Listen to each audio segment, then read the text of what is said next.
এই সেই বাহিনী যা খোরাসান থেকে আসবে। আমার মনে হয় না সেই বাহিনীতে এমন কোনো পুরুষ থাকবে এখন আমার উপর বিরক্ত হবেন না।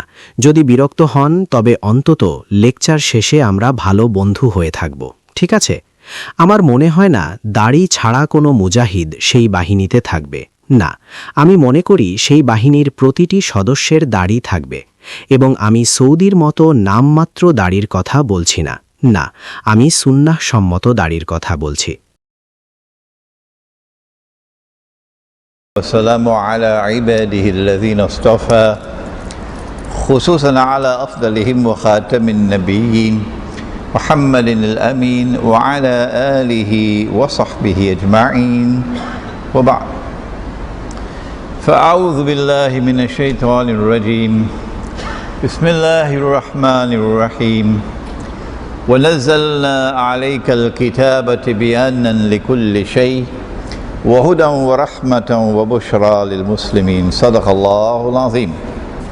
জনাব সভাপতি, সম্মানিত ইমাম, শাহ আলমের মসজিদ আল উবুদিয়াতে উপস্থিত ভাই ও বোনেরা এবং কুয়ালালামপুর, আসসালামু আলাইকুম ওরহমতুল্লাহি অবরাকাতুহু।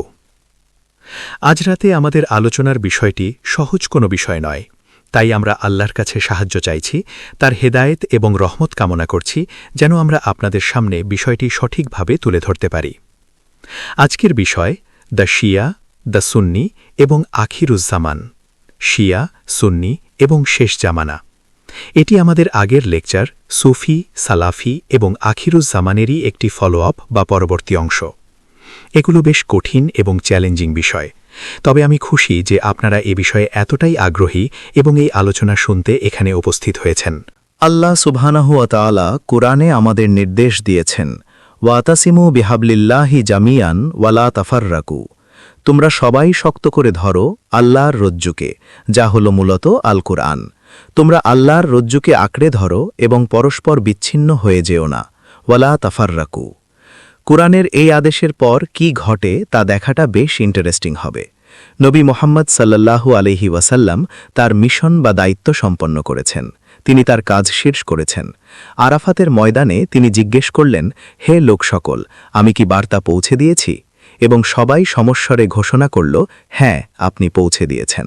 এবং এরপর আল্লাহ সুবহানাহু ওয়া তাআলা ওহী নাজিল করলেন, আল ইয়াউমা আকমালতু লাকুম দীনাকুম ওয়া আতমামতু আলাইকুম নি'মাতি ওয়া রাদিতু লাকুমুল ইসলামা দীনা, অর্থাৎ কাজ শেষ পরিপূর্ণভাবে এবং আমরা একটি ঐক্যবদ্ধ উম্মাহ। কিন্তু এই ঐক্য কি টিকবে? এটা কি টিকে থাকবে? আমরা জানি যে নবী মুহাম্মদ আলাইহিয়াসসালাতু ওয়াসসালামের জীবদ্দশাতেই দাজ্জালকে মুক্ত করা হয়েছিল, আর আমরা জানি সে আমাদের টুকরো টুকরো করার জন্য, আমাদের মধ্যে ফাটল ধরানোর জন্য এবং বিচ্ছিন্ন করার জন্য বইয়ের প্রতিটি কৌশল প্রয়োগ করবে। তো দেখা যাক সামনে কি হতে যাচ্ছে। নবী মুহাম্মদ আলাইহিসসালাতু ওয়াসসালামের ইন্তেকালের পর পুরো উম্মাহ কোনো ব্যতিক্রম ছাড়াই আবু বকর সিদ্দিক রাদিয়াল্লাহু তাআলা আনহুকে আমিরুল মুমিনিন এবং নেতা হিসেবে মেনে নিয়ে একতাবদ্ধ হল। পুরো উম্মাহ কেউ বাদ ছিল না, সবাই মেনে নিয়েছিল। তাই কোনো মতভেদ ছিল না, কোনো বিভক্তি ছিল না, ছিল কেবল ঐক্য। আলহামদুলিল্লাহ। এবং আমরা আল্লাহর আদেশ পালন করছিলাম, ওয়ালা তাফাররাকু, বিচ্ছিন্ন হইও না। এরপর যখন তার উত্তরাধিকারীর সময় এলো, পুরো উম্মাহ বিনা ব্যতিক্রমে ওমর ফারুক রাদিয়াল্লাহু তাআলা আনহুকে আমিরুল মুমিনিন এবং খলিফা হিসেবে মেনে নিল। কোনো ভিন্নমত ছিল না, কোনো জলাদলি ছিল না। তাই আমরা একটি ঐক্যবদ্ধ উম্মাহ হিসেবেই রইলাম। আলহামদুলিল্লাহ। আমরা সেই আদেশ মান্য করছিলাম, বিচ্ছিন্ন হইও না। এরপর এলেন তার উত্তরসূরি উসমান গনি রাদিয়াল্লাহু তাআলা আনহু হলেন আমিরুল মুমিনিন এবং খলিফা। আবারও সেই সর্বজনীন গ্রহণযোগ্যতা, সবাই প্রত্যেকে তাকে আমিরুল মুমিনিন ও খলিফা হিসেবে মেনে নিল। কোনো দ্বিমত নেই, কোনো বিভক্তি নেই, আমরা একটি ঐক্যবদ্ধ উম্মাহ। আলহামদুলিল্লাহ। তারপর তার খিলাফতের সময় কিছু সমস্যা দেখা দিয়েছিল বটে, কিন্তু তার নেতৃত্বের উত্তরাধিকার নিয়েছিল না, একদমই না। তা ছিল উম্মার প্রশাসনিক বিষয়াবলী নিয়ে। নেতৃত্বের উত্তরাধিকারের সাথে এর কোনো সম্পর্ক ছিল না, কিছুই না। এবং এরপর তাকে গুপ্ত হত্যা করা হল, তিনি শহীদ হলেন। এরপর এলেন তার উত্তরসূরি আলী রাদিয়াল্লাহু তাআলা আনহু। এবং হ্যাঁ, কিছু ভিন্নমতের আওয়াজ উঠেছিল, কিন্তু তারা নেতৃত্বের উত্তরাধিকার সংক্রান্ত কোনো থিওরি বা তত্ত্ব নিয়ে দ্বিমত করেনি, মোটেও না। তারা ভিন্ন একটি বিষয়ে দ্বিমত করেছিল, যা ইসলামের নেতৃত্বের উত্তরাধিকার তত্ত্বের সাথে সম্পর্কযুক্ত নয়, এবং শেষ পর্যন্ত পুরো উম্মাহ তার প্রতি আনুগত্য প্রকাশ করেছিল। এরপর দেখা দিল বিভেদ। সেই বিভেদ থেকে শুরু হল গৃহযুদ্ধ, এবং এরপর আলী রাদিয়াল্লাহু তাআলা আনহুকেও হত্যা করা হল, ঠিক যেমন উসমান রাদিয়াল্লাহু তাআলা আনহুকে করা হয়েছিল। এরপর উম্মাহ তাদের প্রজ্ঞা খাটিয়ে তার পুত্র সাইয়েদিনা ইমাম হাসান রাদিয়াল্লাহু তাআলা আনহুকে বেছে নিল, তার পরিবারের কারণে নয়। না, যদি পরিবারের কারণেই তাকে খলিফা নিয়োগ করা হতো, তবে দেখুন আবু বকর সিদ্দিক তো পরিবারের কেউ ছিলেন না, ওমর ফারুকও পরিবারের ছিলেন না, উসমান গনি রাদিয়াল্লাহু তাআলা আনহুও পরিবারের ছিলেন না। তাই তাকে যদি খলিফা হিসেবে বেছে নেওয়া হয়ে থাকে, তবে তার সাথে বংশ পরিচয়ের কোনো সম্পর্ক ছিল না। সেই তত্ত্ব এখানে টিকবে না। তিনি তার প্রজ্ঞা দিয়ে, যেহেতু মাত্রই একটি গৃহযুদ্ধ হয়ে গিয়েছিল, তিনি তার প্রজ্ঞার পরিচয় দিয়ে আল্লাহ তাকে এই বিচক্ষণ সিদ্ধান্তের জন্য পুরস্কৃত করুন, উম্মাহর ঐক্য রক্ষার স্বার্থে আমির মুয়াবিয়া রাদিয়াল্লাহু তাআলা আনহুর পক্ষে ক্ষমতা থেকে সরে দাঁড়ানোর সিদ্ধান্ত নিলেন। এটি ছিল একটি অত্যন্ত বিচক্ষণ সিদ্ধান্ত। এটি পরবর্তী ২৮ বছরের জন্য উম্মাহর ঐক্য বজায় রেখেছিল। কিন্তু যখন আমির মুয়াবিয়া রাদিয়াল্লাহু তাআলা আনহু এমন কিছু চালু করার চেষ্টা করলেন যা ছিল ৭০ দিনের মধ্যে এক ধরনের বিকৃতি, তার ছেলে ইয়াজিদের পক্ষে বায়াত জোর করে চাপিয়ে দেওয়া, তখনই নবী মুহাম্মদ আলাইহিস সালাতু ওয়াস সালামের নাতি ভিন্ন মতের ঝান্ডা উঁচিয়ে ধরলেন। সাইয়্যিদিনা ইমাম হুসাইন রাদিয়াল্লাহু তাআলা আনহু ছিলেন সত্যিকারের সিংহের মতো এক পুরুষ, সিংহের মতো অসীম সাহস এবং অতুলনীয় সততা নিয়ে তিনি রুখে দাঁড়ালেন। তিনি ৭০ দিনের বিকৃতির বিরুদ্ধে দাঁড়ালেন, তিনি জুলুম ও নির্যাতনের বিরুদ্ধে দাঁড়ালেন। এবং তার পরিবার থেকেই একজন আসছেন সেই অসমাপ্ত কাজ শেষ করতে, যা তিনি শুরু করেছিলেন। শেষ পর্যন্ত কারবালায় জালিম ও নির্যাতনকারী বাহিনী, ৭০ দিন বিকৃতকারীরা তাকে ঘিরে ফেলেছিল। তিনি হাল ছাড়েননি, তিনি আপোষ করেননি, তিনি শেষ পর্যন্ত লড়াই করেছেন, এবং তার সাথে যারা ছিলেন সবাই শেষ পর্যন্ত লড়েছেন, এবং সবাই শহীদ হলেন। আজ রাতে আমরা বলছি, এই সমাবেশে কেউ দ্বিমত করবে না, এবং অন্য দেশে যারা এই লেকচার শুনছেন তারাও কেউ দ্বিমত করবেন না যে নবী মুহাম্মদ সাল্লাল্লাহু আলাইহি ওয়াসাল্লাম নিশ্চয়ই তার নাতিকে নিয়ে গর্বিত, এবং খাদিজা রাদিয়াল্লাহু তাআলা আনহা নিশ্চয়ই তার নাতিকে নিয়ে গর্বিত, আলী রাদিয়াল্লাহু তাআলা আনহু নিশ্চয়ই তার সন্তানকে নিয়ে গর্বিত। আর কি চান আপনারা?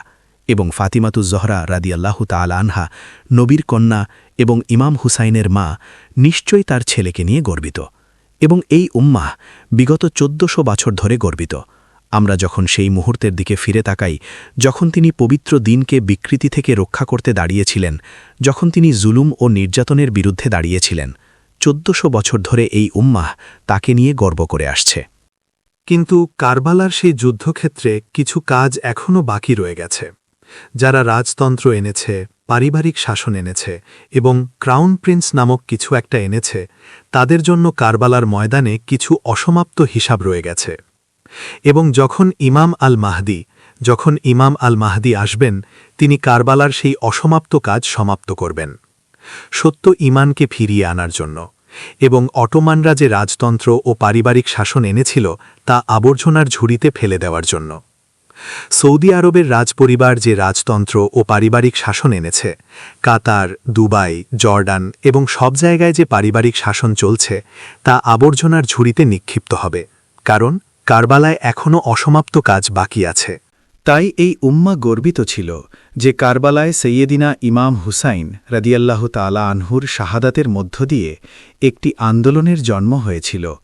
প্রতি বিপ্লবের বিপরীতে একটি বিদ্রোহের ঝান্ডা, সত্য ঈমানকে বিকৃতি থেকে রক্ষার জন্য বিদ্রোহের ঝান্ডা, এমন এক বিদ্রোহের ঝান্ডা যা ঘোষণা করে যে মস্তক আল্লাহর ইবাদতে নত হয় তা কখনো জুলুম ও নির্যাতনের সামনে নত হবে না। কি চমৎকার দিন ছিল সেটি, কি চমৎকার মুহূর্ত ছিল সেটি, যখন এই আন্দোলনের উদ্ভব হয়েছিল। কিন্তু তারপর এক মর্মান্তিক ঘটনা ঘটল। এই আন্দোলনের উদ্দেশ্য কখনোই উম্মাহকে বিভক্ত করা ছিল না। এটি কখনোই একটি মাযহাবী বা ফিরকাবাজি আন্দোলন হওয়ার কথা ছিল না। না, এটা আমার মতামত, আর আপনারা জানেন আমি যখন কোনো মতামত দেই দয়া করে তা হুট করে মেনে নেবেন না। কখনোই আমার মতামত গ্রহণ করবেন না যতক্ষণ না আপনারা নিশ্চিত হন যে এটি সঠিক।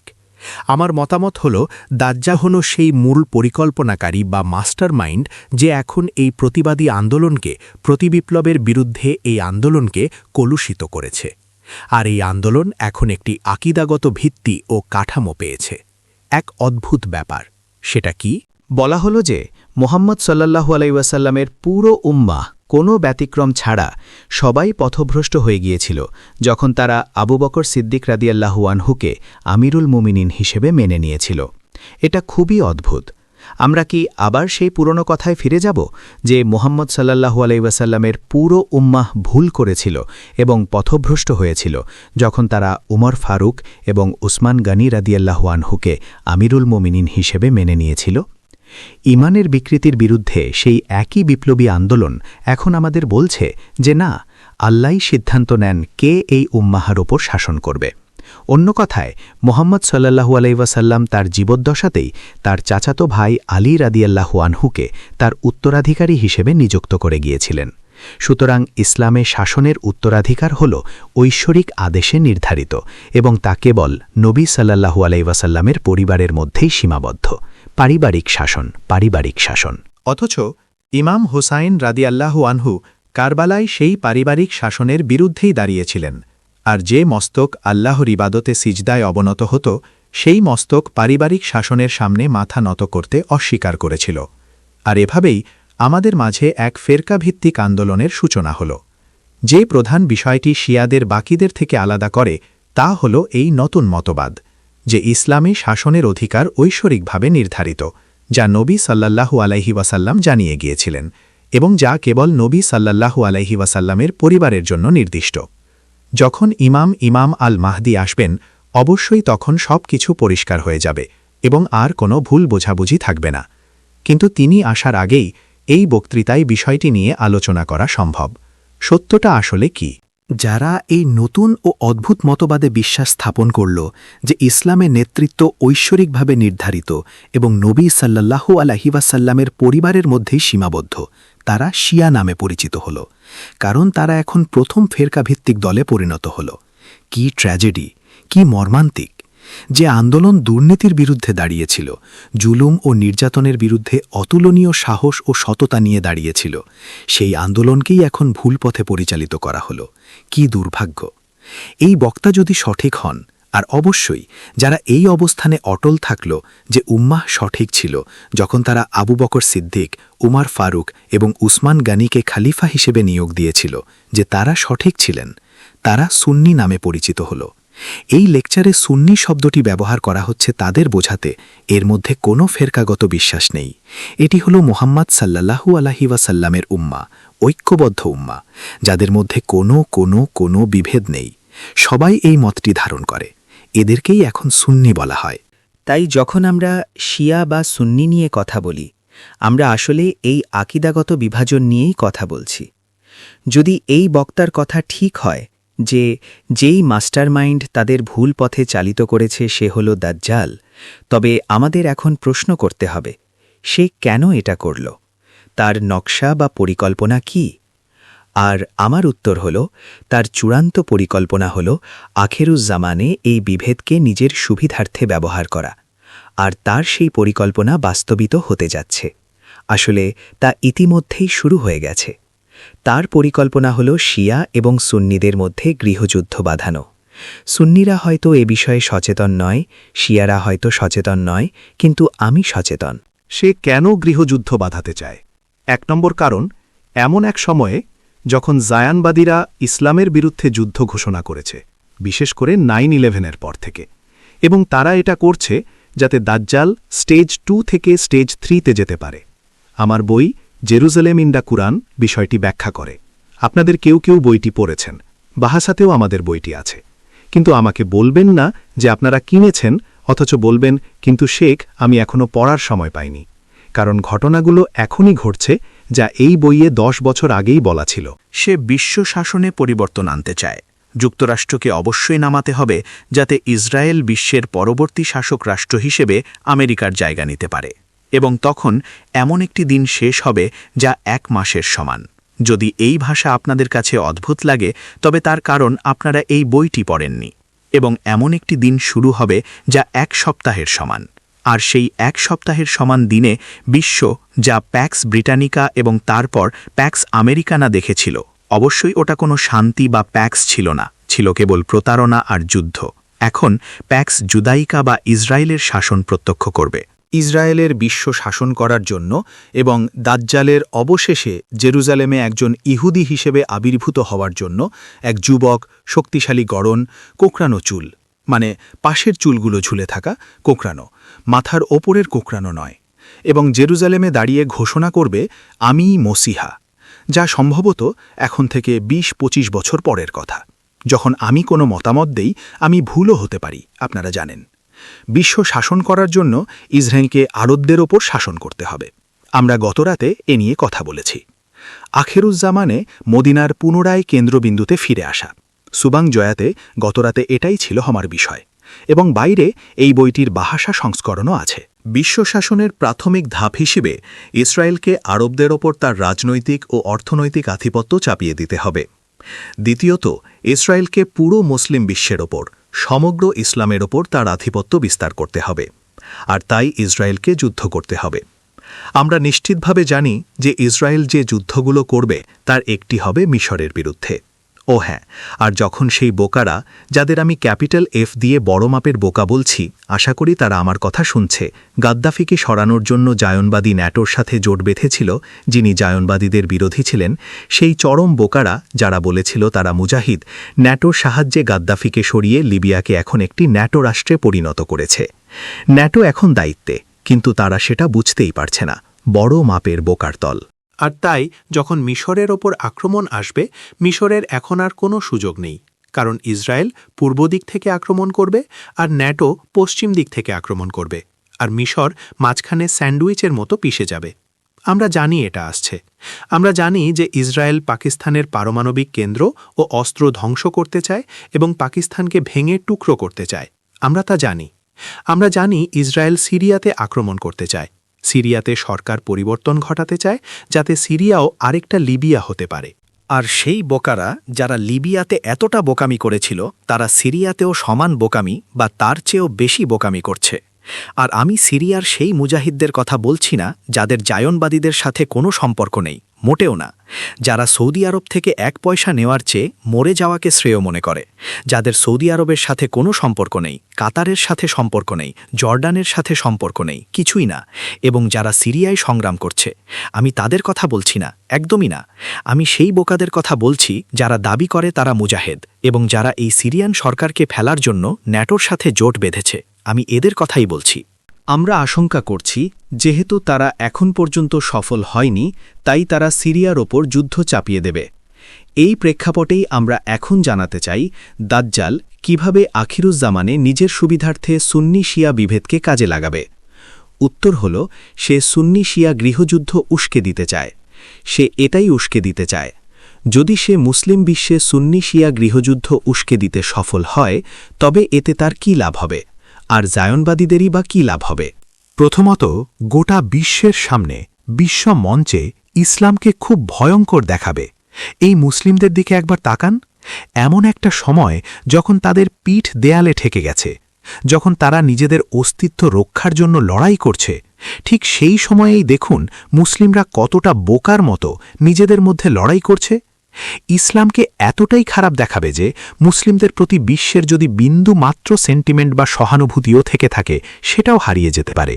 আর এটা ইসরায়েল এবং জায়ানবাদীদের জন্য এবং CNN, আল জাজিরা, সংবাদপত্র ও টেলিভিশনে তাদের প্রোপাগান্ডা যুদ্ধের জন্য অত্যন্ত সুবিধাজনক হবে। আপনারা শুধু কল্পনা করে দেখুন, তারা এখন আনন্দের দিন কাটাবে, নিজেদের মধ্যে মারামারি করা মুসলিমদের দেখে হাসাহাসি করবে। দ্বিতীয়ত, দাজ্জাল সুন্নি শিয়া যুদ্ধ উস্কে দেওয়াকে সুবিধাজনক মনে করবে, কারণ এমন একটি যুদ্ধ সুন্নি এবং শিয়া উভয়কেই দুর্বল করে দেবে। ঠিক এমন একটা সময়ে যখন সুন্নি ও শিয়াদের উচিত ছিল ইসরায়েল এবং জায়নবাদীদের প্রতিরোধ করার জন্য সর্বোচ্চ শক্তি ও ক্ষমতা গড়ে তোলা। তৃতীয়ত, সুন্নি শিয়া গৃহযুদ্ধ পাকিস্তানকে টুকরো টুকরো করে ফেলবে। পাকিস্তানের টিকে থাকার আর কোনো উপায় থাকবে না। তারাই 9/11-এর পরিকল্পনা করেছিল। আর 9/11-এর পরিকল্পনা করার অন্যতম কারণ ছিল আফগানিস্তানে এমন একটা ঘাঁটি তৈরি করা যেখান থেকে পাকিস্তানকে টার্গেট করা যায়, পাকিস্তানকে আক্রমণ করা, পাকিস্তানের পারমাণবিক কেন্দ্র ও অস্ত্র ধ্বংস করা এবং পাকিস্তানকে ভেঙে টুকরো টুকরো করে ফেলা। গত 10 বছরেও তারা এটা করতে পারেনি, যদিও রেসিডেন্সিতে তাদেরই লোক ছিল, পারভেজ মোশাররফ নামের এক লোক। ক্ষমতা ছাড়ার আগেই পাকিস্তানিরা তাকে কুত্তা মোশাররফ বলে ডাকছিল, টানা 10 বছর। আর এটা পাকিস্তানি জনগণের কৃতিত্ব যে তারা এখনও পাকিস্তানকে ভাঙতে দেয়নি। তারা আসলে গৃহযুদ্ধের অপেক্ষায় আছে। ড্রোনের মাধ্যমে পাকিস্তানি জনগণ এবং এমনকি পাকিস্তানি সেনাদের হত্যা করার কারণ হল তারা আশা করেছিল এর ফলে পাকিস্তানের সশস্ত্র বাহিনীতে গৃহযুদ্ধ বেঁধে যাবে। কিন্তু এখন পর্যন্ত তা ঘটেনি, কারণ পাকিস্তানিরা জানত তারা কি চায় এবং তারা সেটা প্রত্যাখ্যান করেছে। কিন্তু যদি তারা মুসলিম বিশ্বে শিয়া সুন্নি গৃহযুদ্ধ উস্কে দিতে সফল হয় তবে বিদায় পাকিস্তান। কিন্তু এর চতুর্থ একটি কারণও আছে কেন দাজ্জাল শিয়া সুন্নি গৃহযুদ্ধ উস্কে দিতে চায়। আমি নিজেকে এই 4টি কারণের মধ্যেই সীমাবদ্ধ রাখব, তবে আমি নিশ্চিত কালকেই ইউটিউবে দেখবেন অনেক স্কলার এসে 6, 7, 8 বা 9 নম্বর কারণও দেখাচ্ছেন। ইরান হল শিয়া দেশ, একদম পারফেক্ট উদাহরণ। 25 বছর আগে ইরানে একটি দর্শনীয় ইসলামী বিপ্লব হয়েছিল। আমি আন্তর্জাতিক সম্পর্কের ছাত্র, আর আন্তর্জাতিক সম্পর্কের পরিভাষায় আমরা বলি যে ইরানের সেই ইসলামী বিপ্লব ছিল সিস্টেম বিরোধী, মানে অ্যান্টি সিস্টেমিক। তাই জায়নবাদীরা ইরানের বিপ্লব নিয়ে খুব ক্ষুব্ধ ছিল। এটা শুধু জায়নবাদীদেরই হুমকি দেয়নি, বরং রাজপরিবার এবং রাজতন্ত্রকেও হুমকির মুখে ফেলেছিল, কারণ ইরানের ইসলামী বিপ্লব আরবদের মধ্যে রাজতন্ত্রের নিন্দা করেছিল, সরাসরি নিন্দা করেছিল। ইরানের ইসলামী বিপ্লব সোভিয়েত ইউনিয়নের জন্য সমস্যার সৃষ্টি করেছিল, যারা তখন হুমকি অনুভব করেছিল। আর ইরানের বিপ্লবের ফলেই, যদি আমি ভুল না করি, 1979 সালের ডিসেম্বরে সোভিয়েত ইউনিয়ন আফগানিস্তানে হস্তক্ষেপ করেছিল। ইরানের বিপ্লব এমন একটি সরকার তৈরি করেছে যা গত 25 বছর ধরে ধারাবাহিকভাবে জায়নবাদীদের বিরোধিতা করে আসছে। দাজ্জাল এটা চায় না। আমার মতে ইসলামে সুন্নি শিয়া গৃহযুদ্ধ ইরানের রেজিম চেঞ্জ বা সরকার পরিবর্তনের প্রচেষ্টাকে সহজতর করবে, যাতে করে ইসরায়েল এবং সৌদি আরব, কাতার বা অন্যান্য জায়গায় ইসরায়েলের অনুগতদের বিরুদ্ধে রুখে দাঁড়ানো বর্তমান সরকারকে সরিয়ে দেওয়া যায়। আর এমন একটি নতুন সরকার আনা যায় যারা আরও বেশি খাঁটি শিয়া, মানে কট্টর সাম্প্রদায়িক শিয়া হবে, এবং যাদের সাথে ইসরায়েল হয়তো কোনো ডিল বা চুক্তি করতে পারবে। এটাই তাদের সবচেয়ে বড় সুবিধা। মুসলিম বিশ্বে শিয়া সুন্নি গৃহযুদ্ধ রোধ করতে আমরা কি কিছু করতে পারি? অটোমানরা ইতিমধ্যেই এতে অনেক অবদান রেখেছে। আপনারা জানেন, অটোমান রাজতন্ত্র 600 বছর ধরে তারা শিয়াদের বিরুদ্ধে যুদ্ধ করেছে, অর্থাৎ সুন্নি শিয়া যুদ্ধ, ঘৃণার আগুন উস্কে দেওয়া। আর আজকেও সেই যুদ্ধের ঢাক পেটানো হচ্ছে। যখন আমি প্রোটেস্ট্যান্ট ইসলাম শব্দটি ব্যবহার করি, এতক্ষণে আপনারা নিশ্চয়ই বুঝে গেছেন আমি প্রোটেস্ট্যান্ট ইসলাম বলতে কি বোঝাচ্ছি। ইসলামের এমন এক সংস্করণ যার পদ্ধতি বলে যে ধর্ম কেবল টেক্সট বা পাঠ্যের মধ্যেই সীমাবদ্ধ। কোরআনের টেক্সট, হাদিসের টেক্সট, যা আধ্যাত্মিক হৃদয় বর্জিত, নূর বর্জিত, ফিরাসাতুল বমিন বর্জিত, আল্লাহর নূর দিয়ে দেখার ক্ষমতা বর্জিত। সেই প্রোটেস্ট্যান্ট ইসলাম ঘোষণা করে যে কোরআন এবং হাদিস ব্যাখ্যা করার অধিকার কেবল আল্লাহ, তার রাসূল এবং আসলাফদের আছে। এটাই তাদের অবস্থান। আমি তাদের সম্পর্কে অবমাননাকর কথা বলছি না, না আমি তাদের বিদ্রূপ করছি না, না আমি তাদের অসম্মান করছি না, আমি তাদের বিরুদ্ধে যুদ্ধ করছি না, না। এই প্রোটেস্ট্যান্ট ইসলামই এখন শিয়াদের বিরুদ্ধে যুদ্ধের ঠাক পেটাচ্ছে। তারা দাজ্জালের দ্বারা বিভ্রান্ত হয়েছে যে শিয়া সুন্নি গৃহযুদ্ধ বাধাতে চায়। তাই আজ বিশ্বের যেখানেই প্রোটেস্ট্যান্ট ইসলাম আছে সেখানেই দেখবেন একদল লোক শিয়াদের বিরুদ্ধে যুদ্ধের দামামা বাজাতে উন্মত্ত হয়ে আছে। সুন্নি শিয়া গৃহযুদ্ধ এড়ানোর অন্যতম উপায় হল সাদাকে সাদা আর কালোকে কালো বলা, এবং তাদের বলা, তোমরা যা করছ তা বোকামি, তোমরা খেলছ, তোমরা দাজ্জালের সুরে নাচছ। জায়নবাদীরা ইরাকে আক্রমণ করে এবং নির্বাচন দিয়ে সরকার পরিবর্তনের মাধ্যমে একটি শিয়া ক্রিসেন্ট তৈরি করেছে, যেখানে ইরাকের নিয়ন্ত্রণ আসলে আমেরিকানদের হাতে। আপনারা নির্বাচন দেখছেন, আর জাদুর কাঠির ছোঁয়ায় অ্যাব্রাকাডাব্রা সেটা হালাল হয়ে গেল। নির্বাচনের মাধ্যমে উঠে আসা একটি হালাল সরকার, এটা বোকামি। আর এখন ইরাকে সুন্নি সরকারের জায়গায় শিয়া সরকার এসেছে। আমরা দেখছি জায়ানবাদীরা এই ক্রিসে তৈরি করছে যাতে বিশ্বের সামনে এমন একটা চিত্র তুলে ধরা যায় যে শিয়া ইসলাম শক্তিশালী হচ্ছে এবং সুন্নি ইসলাম কোণঠাসা হয়ে পড়ছে। এটা কিন্তু দুর্ঘটনাবশত হচ্ছে না। শিয়া সুন্নি গৃহযুদ্ধ বাঁধানোর জন্য যে ব্রেইন ওয়াশ বা মগজ ধোলাই প্রয়োজন, সেটা সহজ করতেই এটা করা হচ্ছে। তাই আমাদের শুধু ওইসব লোকদের যারা যুদ্ধের ঢাক পেটাচ্ছে তাদের মুখ বন্ধ করলেই হবে না, সত্যকে সত্য বলতে হবে। আমাদের মিম্বার থেকে রাজনৈতিক বিশ্লেষণও প্রয়োজন। আমাদের এমন উলামা প্রয়োজন যাদের জ্ঞান এবং অন্তর্দৃষ্টি আছে, যারা আজকের বিশ্বের রাজনীতি বুঝতে সক্ষম, যাতে উলামারা শিয়া সুন্নি গৃহযুদ্ধ প্রতিরোধে ভূমিকা রাখতে পারেন। কারণ যদি এই যুদ্ধ একবার বেঁধে যায় তবে সব শেষ, আমরা ভুগব এবং ভয়াবহভাবে ভুগব।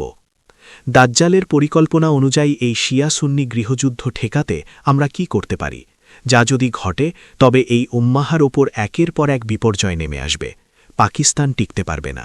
আমি বলেছি ১ নম্বর কাজ সত্যকে সত্য বলা, সেই একই বোকামিপূর্ণ আচরণ যা লিবিয়াকে এখন একটি জায়নবাদী রাষ্ট্রে পরিণত করেছে, সেই একই বোকামিপূর্ণ আচরণ যা সিরিয়াকেও আরেকটি জায়নবাদী রাষ্ট্রে পরিণত করতে পারে, সেই একই বোকামিপূর্ণ আচরণ এখন শিয়াদের বিরুদ্ধে যুদ্ধের ঢাক পেটাচ্ছে। প্রোটেস্ট্যান্ট ইসলাম, সাদাকে সাদা বলুন। এই উম্মাকে গৃহযুদ্ধ থেকে বাঁচানোর প্রচেষ্টার অংশ হিসেবে উম্মা যেন সত্যকে সত্য বলে। আমি বলেছি উলামা এবং মিম্বার থেকে খতিবদের ভূমিকা রয়েছে। উলামাদের অবশ্যই সেই রাজনৈতিক জ্ঞান এবং অন্তর্দৃষ্টি অর্জন করতে হবে যাতে তারা বুঝতে পারেন আজ বিশ্বে কি ঘটছে। একজন আলিম তাকে অবশ্যই অসাধারণ ব্যক্তিত্ব হতে হবে। ইন্নামা ইয়াহশাল্লাহা মিন ইবাদিহিল উলামা, আল উলামা ওয়ারাসাতুল আম্বিয়া। সুতরাং উলামারা যদি তারা সত্যিই উলামা হন, তবে বর্তমান বিশ্বে কি ঘটছে সে সম্পর্কে তাদের অবশ্যই রাজনৈতিক জ্ঞান ও গভীর অন্তর্দৃষ্টি থাকতে হবে। তাদের মেম্বরে দাঁড়িয়ে মানুষের কাছে বিষয়গুলো ব্যাখ্যা করতে হবে, যাতে মেম্বর থেকে আসা সেই নির্দেশনার ফলে আমরা মুসলিম বিশ্বকে আসন্ন গৃহযুদ্ধ থেকে বাঁচাতে পারি। এবং পরিশেষে প্রতিটি মুসলিমের একটি ভূমিকা পালন করার আছে। আপনি পৃথিবীর যেখানেই থাকুন না কেন, আপনার সাধ্যমতো ক্ষুদ্রতম প্রচেষ্টাটুকু হলেও করুন, যেন সেই গৃহযুদ্ধটি সংঘটিত না হয়। এখন আসুন আলোচনার আরও একটি গুরুতর অংশের দিকে নজর দেই। আমরা বলেছিলাম, কিন্তু এটা একটা অদ্ভুত দৃষ্টিভঙ্গি, তাই না, যে পুরো উম্মা একজন মুসলিমও বাদ না গিয়ে সবাই ভুল ছিলেন, সবাই পথভ্রষ্ট ছিলেন।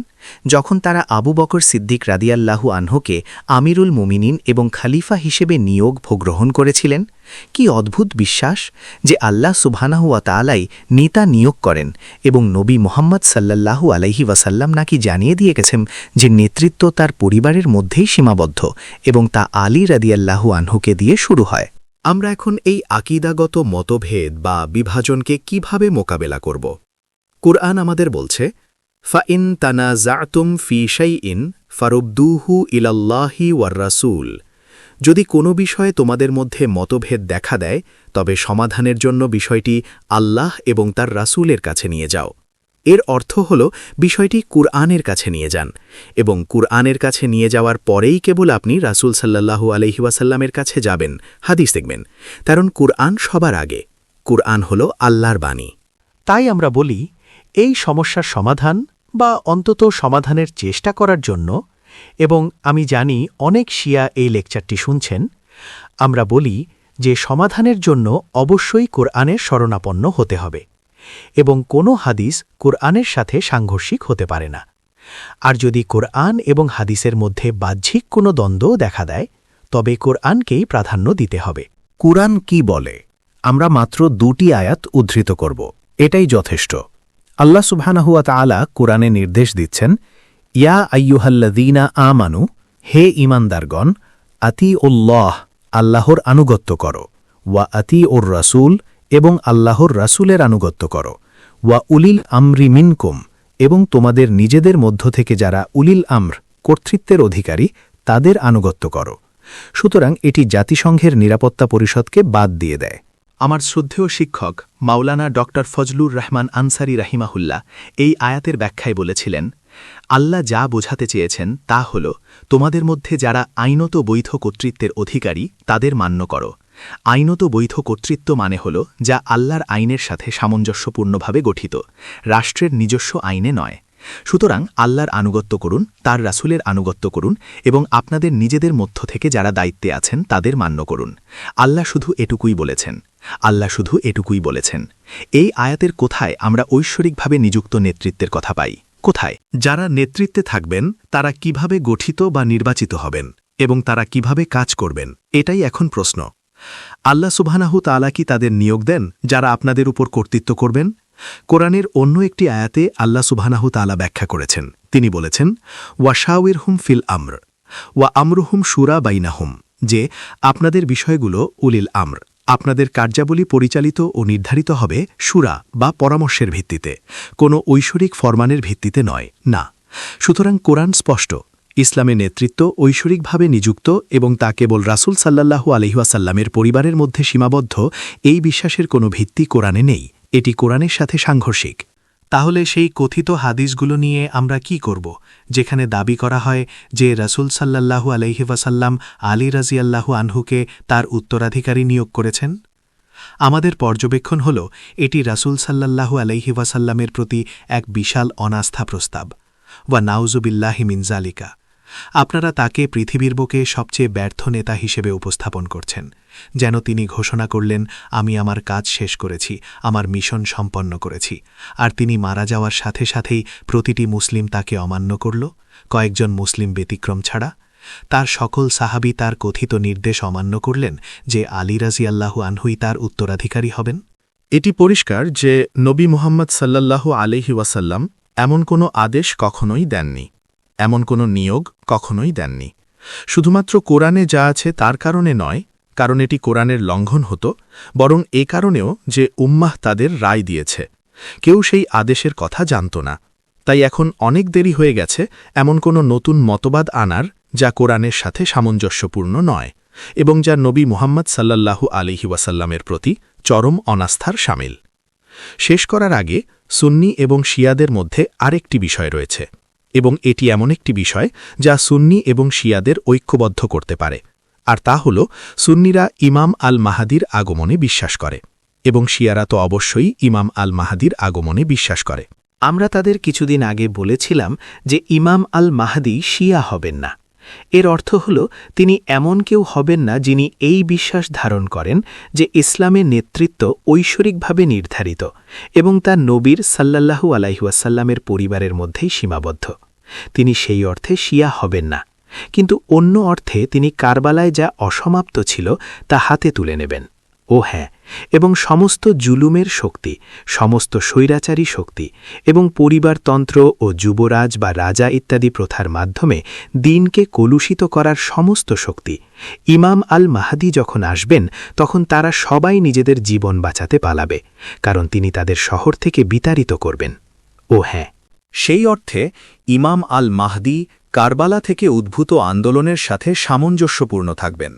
সেই আন্দোলন, সেই বিপ্লবী আন্দোলন যা কারবালা থেকে উঠে এসেছিল সত্য দিনকে পুনরুদ্ধার করতে এবং সত্য দিনকে দুর্নীতি থেকে রক্ষা করতে এবং অতুলনীয় সাহস ও সততার সাথে জুলুম ও স্বৈরাচারের বিরুদ্ধে রুখে দাঁড়াতে। কারবালা যেখানে শেষ হয়েছিল, ইমাম আল মাহদী সেখান থেকেই শুরু করবেন। রিয়াদে গিয়ে আমার হয়ে তাদের এই কথাটা বলে দেবেন। কিন্তু ইমাম আল মাহদী এই অর্থে শিয়া হবেন না এই বিশ্বাস করা যে আবু বকর সিদ্দিক রাদিয়াল্লাহু আনহু একজন জবরদখলকারী ছিলেন, ওয়া নাউযুবিল্লাহ মিন যালিকা, এবং ওমর ফারুক রাদিয়াল্লাহু আনহু একজন জবরদখলকারী ছিলেন, ওয়া নাউযুবিল্লাহ মিন যালিকা, এবং উসমান গনি রাদিয়াল্লাহু আনহু একজন জবরদখলকারী ছিলেন, ওয়া নাউযুবিল্লাহ মিন যালিকা। যদি এটাই শিয়া মতবাদ হয় তবে ইমাম আল মাহদী শিয়া নন। হাদিসে আছে যে একজন খলিফা মারা যাবেন, আর খলিফা মানেই যে একজন সৎপথপ্রাপ্ত নেতা হতে হবে এমন নয়। খলিফা যে কোনো নেতা হতে পারেন। একজন খলিফা মারা যাবেন এবং তারপর উত্তরাধিকার নিয়ে মতবিরোধ দেখা দেবে। আমার মতামত হল অবশ্যই এটি কোনো সৌদি রাজা হবেন যিনি মারা যাবেন এবং তাদের ৫,০০০ সৌদি রাজপুত্র উত্তরাধিকারের লড়াইয়ের জন্য লাইন ধরবে এবং যখন সেই খলিফা মারা যাওয়ার পর উত্তরাধিকার নিয়ে এই মতবিরোধ চলবে তখন মদিনা থেকে এক ব্যক্তি বের হয়ে মক্কার দিকে দ্রুত রওনা হবেন। তাকে অবশ্যই সুপরিচিত কেউ হতে হবে। অবশ্যই তিনি একজন আরব হবেন, কোনো ইন্দোনেশিয়ান নন। তিনি আরবি ভাষায় কথা বলবেন, বাহাসা ইন্দোনেশিয়ায় নয়। তিনি দ্রুত মক্কায় যাবেন এবং যখন তিনি মক্কায় পৌঁছাবেন মক্কার লোকেরা তার কাছে আসবে এবং তাকে কাবায় বাইয়াত গ্রহণ করার জন্য অনুরোধ করবে এবং এক প্রকার বাধ্য করবে। এরা আপনার সাধারণ সৌদি নাগরিক নয়, না, এরা অবশ্যই সেই সৌদিরা যারা এই শাসনের দুর্নীতি চিনতে পেরেছে এবং যাদের হৃদয় সেই প্রকৃত ইসলামের জন্য আকাঙ্ক্ষা করে যা জায়নবাদীদের বিরুদ্ধে রুখে দাঁড়াবে। সৌদি আরব এখন একটি জায়নবাদী রাষ্ট্র, the American kingdom of Saudi Arabia. এই লোকেরা তার কাছে আসবে তাকে অনুরোধ করতে এবং বায়াত গ্রহণ করতে বাধ্য করতে, এবং তিনি কাবার সামনে বায়াত গ্রহণ করবেন। আমি একটি পর্যবেক্ষণ দিয়েছিলাম এবং আমাকে এটি পুনরায় বলতে দিন, তবে এবার একটু ধীরে বলবো কারণ কিছু লোক ঠিকমতো শোনে না। আমি বলেছিলাম যে মক্কা কখনোই শিয়া শহর ছিল না। আমি কি বলেছি যে সৌদি আরবে কোনো শিয়া নেই? হ্যাঁ, আমি বলেছি মক্কা কখনোই শিয়া শহর ছিল না। এটা কি সত্য নাকি মিথ্যা? আমি বলেছি যে আমি মনে করি না মক্কা একটি শিয়া শহরে পরিণত হবে। না, এই অর্থে যে মক্কা এই মতবাদ গ্রহণ করবে না যে উত্তরাধিকার ঐশ্বরিকভাবে নির্ধারিত এবং তার নবী সাল্লাল্লাহু আলাইহি ওয়াসাল্লামের পরিবারের মধ্যেই সীমাবদ্ধ। আমরা এই আকীদাটির কথাই বলছি। আমি বলেছিলাম যে মক্কার পক্ষে এটা অসম্ভব, যা শিয়া নয়, এটি সুন্নি। আমরা কেবল এই আকীদাগত অর্থেই বলছি। একটি সুন্নি মক্কার পক্ষে একজন শিয়া ইমাম আল মাহাদিকে বায়াত দেওয়া অসম্ভব, এটা সম্ভব নয়। এই বক্তব্যটিই আমি দিয়েছি এবং এটাকে এত বিভিন্নভাবে বিকৃত করা হয়েছে যে তা দেখতেই অদ্ভুত লাগে। আমি এটি উপস্থাপন করেছি আমার যুক্তির অংশ হিসেবে যে ইমাম আল মাহদি শিয়া হবেন না, কিন্তু যখন তিনি নিজেকে কাবার সামনে ইমাম আল মাহদি হিসেবে ঘোষণা করবেন, আমি জানি অনেক সুন্নি তাকে প্রত্যাখ্যান করবে, প্রচুর সুন্নি তাকে প্রত্যাখ্যান করবে, তাকে সন্ত্রাসী ঘোষণা করবে। বিশেষ করে যারা জায়নবাদী দেশগুলোতে বসবাসকারী সুন্নি, আপনারা জানেন আমেরিকা যুক্তরাষ্ট্র, কানাডা, ব্রিটেন, ইউরোপ এবং আরও অনেক জায়গায়, এবং অস্ট্রেলিয়া ও সিঙ্গাপুরে। তারা বলবে সে একজন সন্ত্রাসী, সেখান থেকে একটা সন্ত্রাসী বেরিয়েছে। তাই কিছু সুন্নি তাকে মেনে নেবে এবং তাকে অনুসরণ করবে। কিছু সুন্নি এইজন বলবে কিন্তু সে তো দেওবন্দি না, তাই আমি তাকে মানব না।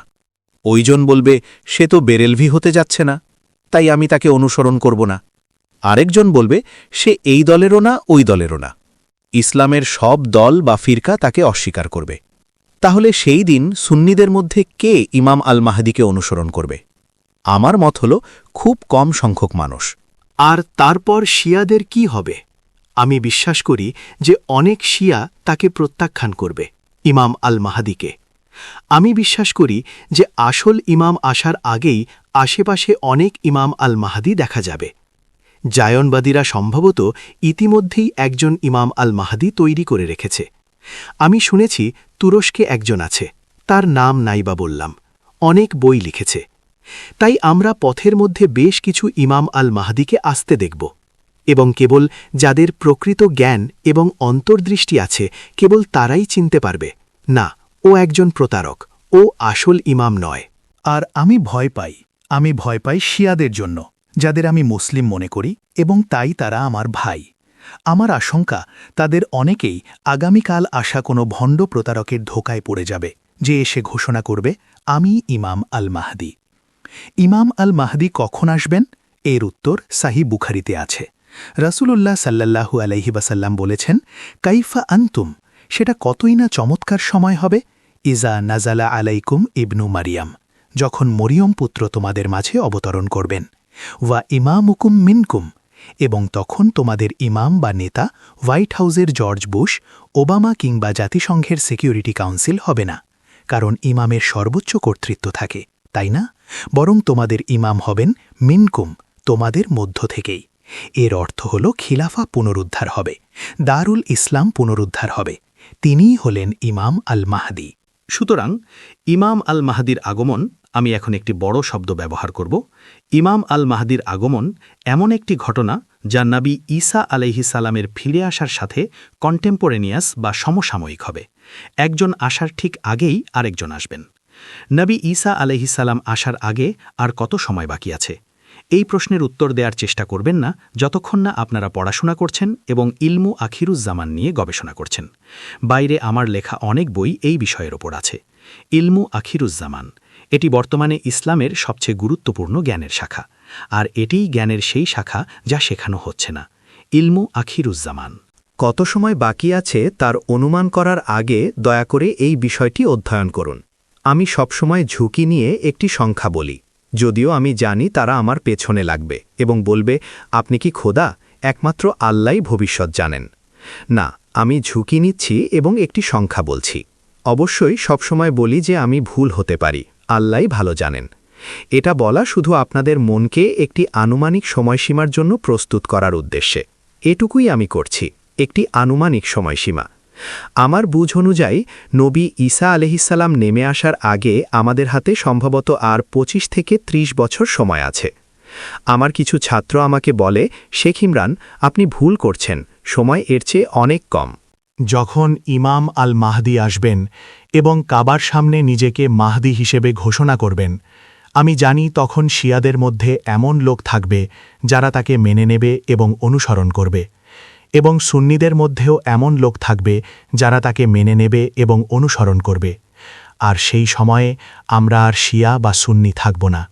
আমরা সেই ঐক্যবদ্ধ উম্মাহ পুনরুদ্ধার করব যা মোহাম্মদ সাল্লাল্লাহু আলাইহি ওয়াসাল্লাম রেখে গিয়েছিলেন। যখন ইমাম আল মাহদি আসবেন এবং কাবার সামনে নিজেকে মাহদি হিসেবে ঘোষণা করবেন, আমি জানি তখন শিয়াদের মধ্যে এমন লোক থাকবে যারা তাকে মেনে নেবে এবং অনুসরণ করবে, এবং সুন্নিদের মধ্যেও এমন লোক থাকবে যারা তাকে মেনে নেবে এবং অনুসরণ করবে। আর সেই সময়ে আমরা আর শিয়া বা সুন্নি থাকব না।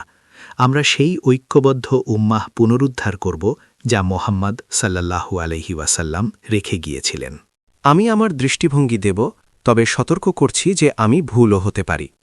আমি বিশ্বাস করি তারা এখন সেই পর্যায়ে পৌঁছেছে যেখানে তারা বুঝতে পারছে যে সিরিয়ায় যতক্ষণ না বাইরের হস্তক্ষেপ ঘটছে ততক্ষণ তারা এই সরকারকে পতন ঘটাতে পারবে না। তাই আমার মনে হয় তারা বাইরের সামরিক হস্তক্ষেপের পরিকল্পনা করছে এবং তারা বলটি রাশিয়ার কোর্টে ঠেলে দেবে। রাশিয়া জানে যদি এই সরকারের পতন হয় এবং সিরিয়ায় একটি পশ্চিমাপন্থী সরকার আসে, তবে রাশিয়া তার নৌবন্দরটি হারাবে। ভূমধ্য সাগরে রাশিয়ার এটাই একমাত্র নৌবন্দর, আর রাশিয়া যদি এই বন্দরটি হারায় তবে তা ইসরায়েলের জন্য একটি উল্লেখযোগ্য সাফল্য হবে। রাশিয়া কি যুদ্ধ করবে? রাশিয়া কি পারমাণবিক যুদ্ধের ঝুঁকি নেবে?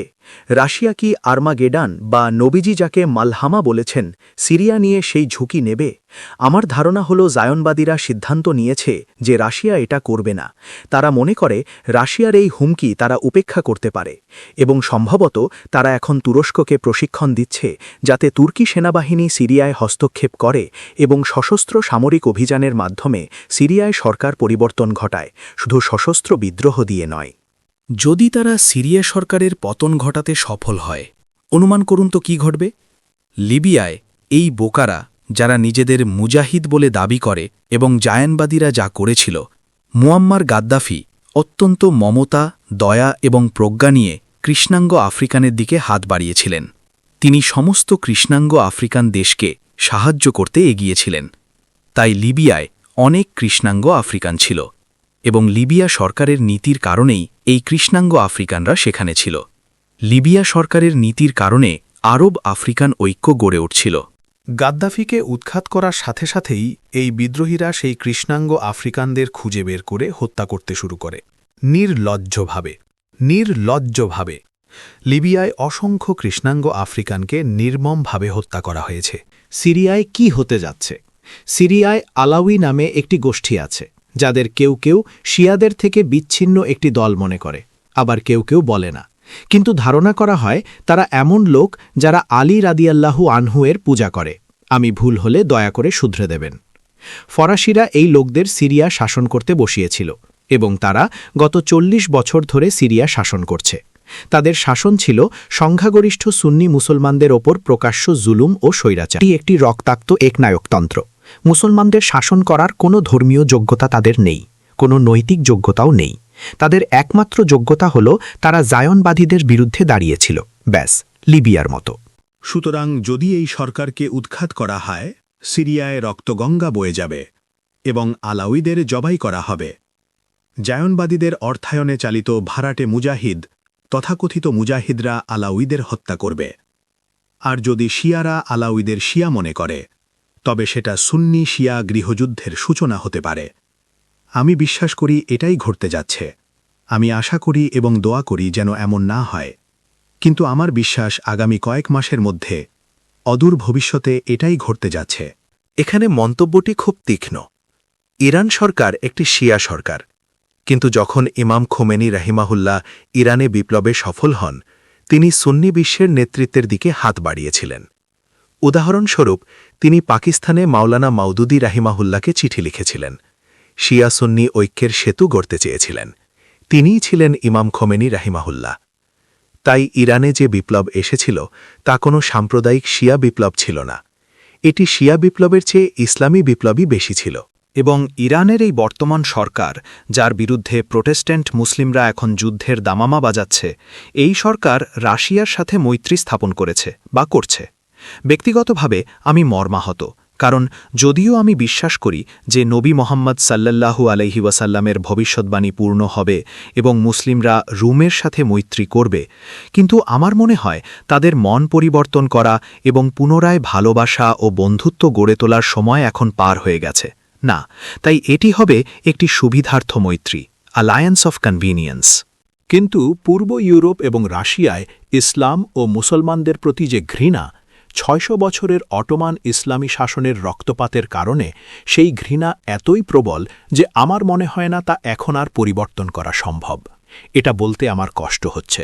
রোমের সাথে মৈত্রীর ওপর একটি লেকচার সামনে আসছে, তবে ইরানের কৃতিত্ব যে তারা রোমের সাথে মৈত্রী গড়ছে, পাকিস্তানেরও কৃতিত্ব যে পাকিস্তানের জনগণ, সরকার এবং তাদের সেনাবাহিনীর ওপর যথেষ্ট চাপ সৃষ্টি করেছে, যারা প্রতি রবিবার সকালে ফার্স্ট ক্লাসে ওয়াশিংটন যেতে পছন্দ করে, যে এখন পাকিস্তান অনেক দেরি করে হলেও রাশিয়ার সাথে ঘনিষ্ঠ সম্পর্ক গড়ার চেষ্টা করছে।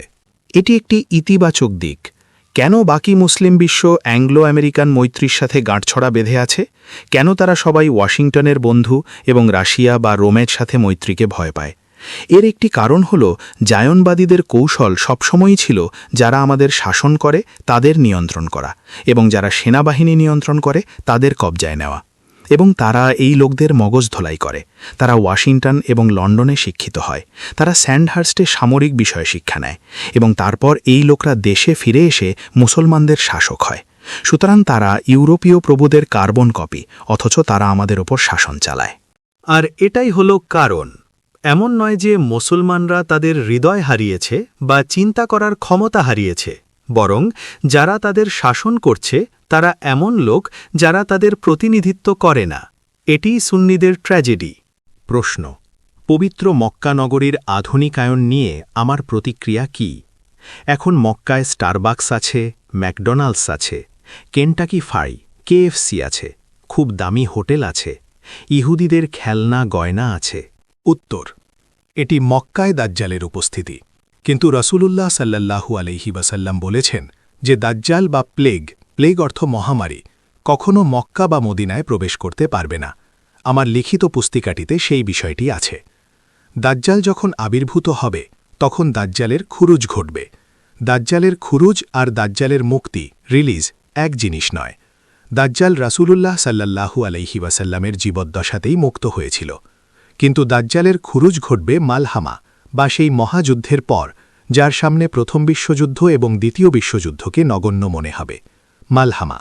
মালহামার পর তখন দাজ্জালের খুরুজ হবে, সে মানুষের রূপে আবির্ভূত হবে। সেই হবে একজন যুবক, শক্তিশালী গড়ন, কোকড়ানো চুল। জেরুজালেম থেকে সে বিশ্ব শাসন করবে। কিন্তু দাজ্জালের খুরুজ বা আত্মপ্রকাশের আগেই দাজ্জাল মুক্ত হয়ে গেছে এবং সে মক্কায় আছে, মদিনায় আছে, সব শহরে, সব জায়গায় আছে। একটি হাদিস আছে যা এর পূর্বাভাস দেয়। দাজ্জাল মক্কায় আছে। মক্কার এই সমস্ত দুর্নীতির জন্য দাজ্জালই দায়ী। হাদিসটি কি? রাসূলুল্লাহ সাল্লাল্লাহু আলাইহি ওয়াসাল্লাম ঘুমিয়েছিলেন ঘুমের মধ্যে তিনি একটি দৃশ্য দেখলেন। তিনি দেখলেন মানুষ কাবার চারপাশে তাওয়াফ করছে। তিনি দেখলেন একজন ব্যক্তি যার দুই পাশে মানুষ তাকে ধরে রেখেছে। তার চুল থেকে যেন পানি টপকে পড়ছে। তিনি জিজ্ঞেস করলেন, ইনি কে? স্বপ্নে তাকে বলা হল, ইনি নবী ঈসা আলাইহিসসালাম। তারপর তিনি আরেক ব্যক্তিকে তাওয়াফ করতে দেখলেন। তার সাথেও লোকজন ছিল। তিনি জিজ্ঞেস করলেন, কাবার চারপাশে তাওয়াফ করা ওই ব্যক্তিটি কে? তাকে বলা হল, সে হল আল মাসিহ আদ-দাজ্জাল। আমি বিশ্বাস করি এটি রাসূলুল্লাহ সাল্লাল্লাহু আলাইহি ওয়াসাল্লামের সেই দর্শনের বা স্বপ্নের বাস্তবায়ন যে আজ আমরা মক্কায় দাজ্জালের সমস্ত নিদর্শন দেখতে পাচ্ছি। প্রশ্ন, শিয়া ও সুন্নিদের মধ্যে বিভক্তির মূল কারণ বা সারবস্তু কি? আমি অত্যন্ত স্পষ্টভাবে এবং কিছুটা বিস্তারিতভাবে ব্যাখ্যা করেছি। আমি আপনাদের সামনে বিভক্তির মূল বিষয়টি তুলে ধরেছি।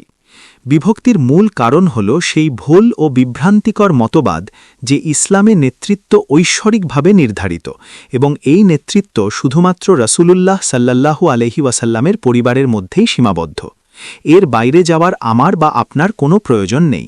মূল বিষয়টি আপনারা পেয়ে গেছেন। আপনারা এর চেয়ে বেশি কিছু জানতে চাইছেন দেখে আমি হতাশ। প্রশ্ন, সিরিয়ার জনগণের কি করা উচিত? সরকারের বিরুদ্ধে অভ্যুত্থানকে সমর্থন করা উচিত নাকি সরকারকে সমর্থন করা উচিত? ইসলামী শিক্ষার প্রেক্ষাপটে এর উত্তর কি? ইউটিউবে বেশ কয়েকটি সাক্ষাৎকারে আমি এর উত্তর আগেই দিয়েছি। যদি আপনারা অভ্যুত্থানকে সমর্থন করেন, সশস্ত্র, এটা সাধারণ অভ্যুত্থান নয়, এটা একটা সশস্ত্র বিদ্রোহ যা সৌদি আরব, তুরস্ক এবং কাতার নির্লজ্জভাবে অস্ত্র ও অর্থ দিয়ে সাহায্য করছে। যদি আপনারা এই সশস্ত্র বিদ্রোহকে সমর্থন করেন, তবে আগামীকাল আপনারা সিরিয়ায় একটি জায়নবাদী রাষ্ট্র দেখতে পাবেন। আপনারা যদি সেটাই চান তবে এগিয়ে যান, কিন্তু আমার মনে হয় না সিরিয়ার জনগণ এটা চায়, মোটেও না। আপনারা কি সরকারকে সমর্থন করবেন? আমি আগেই বলেছি, সিরিয়ার সরকারের কোনো নৈতিক কর্তৃত্ব নেই, কিচ্ছু নেই, কোনো ধর্মীয় কর্তৃত্বও নেই। এটি এমন একটি সরকার যা অত্যাচারী ও স্বৈরাচারী ছিল। আমি এসবই বলেছি। কিন্তু তাদের পক্ষে একটি কথা হল, সিরিয়ার সরকার জায়নবাদীদের বিরোধিতা করেছে। তাহলে কি করবেন? আমি বলেছিলাম, যদি আপনাদের সঠিক নেতৃত্ব থাকত, সুন্নি সংখ্যাগরিষ্ঠদের যদি সঠিক নেতৃত্ব থাকত এবং আপনারা যদি ঐক্যবদ্ধ হতেন, তবে আপনারা সিরিয়ার সুন্নি জনগণের পক্ষ থেকে একটি প্রতিনিধি দল পাঠাতেন। মস্কোতে প্রতিনিধি দল পাঠান, পুতিনের সাথে দেখা করুন এবং পুতিনকে এই নিশ্চয়তা দিন যে যদি রাশিয়া এই সরকারের পতন ঘটিয়ে অন্য কোনো সুন্নি সরকার আনতে সাহায্য করে, তবে বাশার আল আসাদের স্থলাবেশ তো সেই সুন্নি সরকারও জায়নবাদীদের বিরুদ্ধে তেমনই কঠোর হবে যেমন আসাদ ছিলেন। সিরিয়ার এই নতুন সরকার রাশিয়ার সাথে তার মৈত্রী বজায় রাখবে। রাশিয়ার নৌঘাঁটি সেখানেই থাকবে। যদি আপনারা তা করেন, তবে রাশিয়াই একমাত্র দেশ যারা হস্তক্ষেপ করতে পারে এবং সিরিয়ার সরকারকে সরে যেতে রাজি করাতে পারে। এবং সিরিয়ায় এমন একটি নতুন সরকার আসবে যা সংখ্যাগরিষ্ঠ সুন্নি মুসলমানদের প্রতিনিধিত্ব করবে। কিন্তু আপনারা কি মনে করেন সৌদি আরব এটা চায়? কাতার এটা চায়? তুরস্কের এই তথাকথিত ইসলামী সরকার এটা চায়?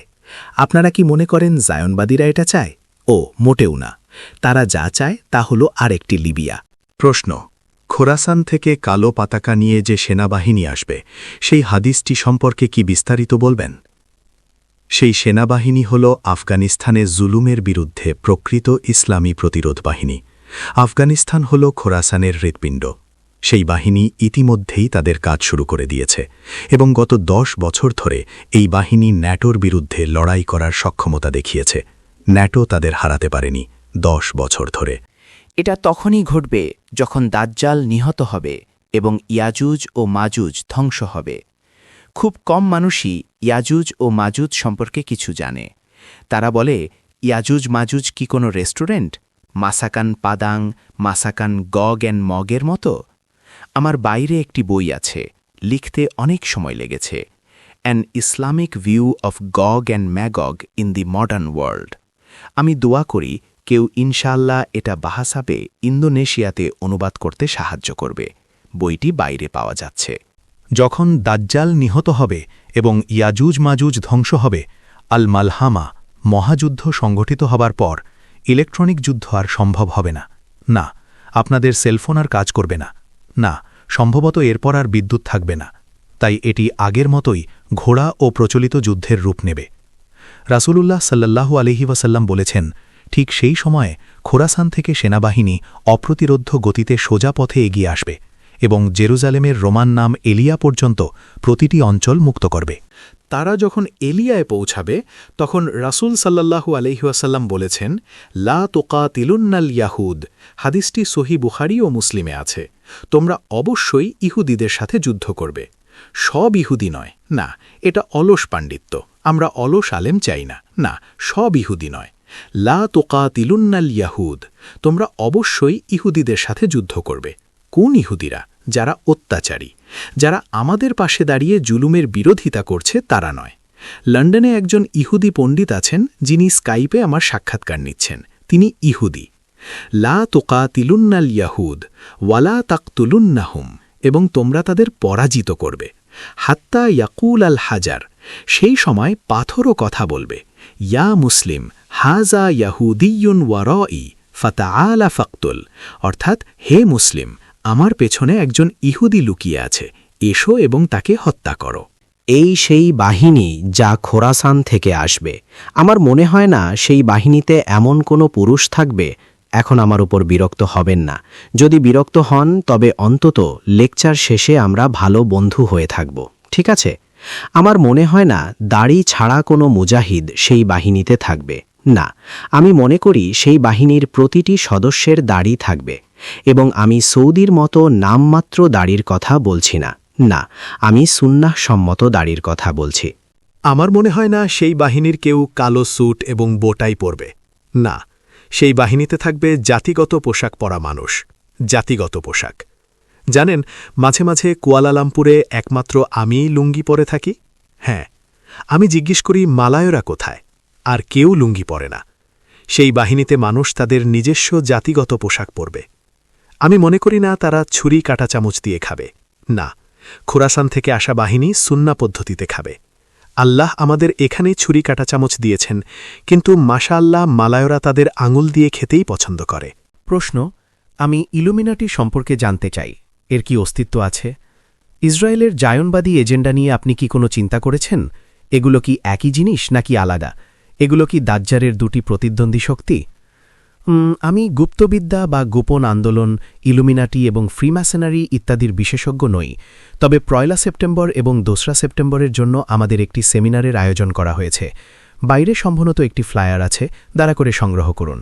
১ সেপ্টেম্বর আমি ইসলামিক এসকাটোলজি বা শেষ জমানার জ্ঞানের পরিচিতি নিয়ে সারা দিন সেমিনার করাব। কিন্তু ২ সেপ্টেম্বর ড ওমর জায়েদ, যিনি এই বিষয়ে বিশেষজ্ঞ, তিনি গুপ্তবিদ্যা, ইলুমিনাতি, ফ্রিম্যাসনারি ইত্যাদি বিষয়ে সেমিনার পরিচালনা করবেন। তাই দয়া করে সেই সেমিনারে আসবেন। প্রশ্ন, আখেরুজ্জামানের জ্ঞান প্রচারের জন্য আপনি অন্য জায়গার তুলনায় মালয়েশিয়াকে কেন বেছে নিলেন?